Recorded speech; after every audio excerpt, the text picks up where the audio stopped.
So, hey, I've got a message, and I think somebody out there needs to hear this. I am a coach, right?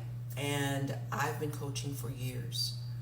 But where students fail is they have a desire to do something, and it doesn't matter what it is, right? It doesn't matter if it's starting a business, it doesn't matter if it's government contracting, it doesn't matter if it's changing your career, it doesn't matter.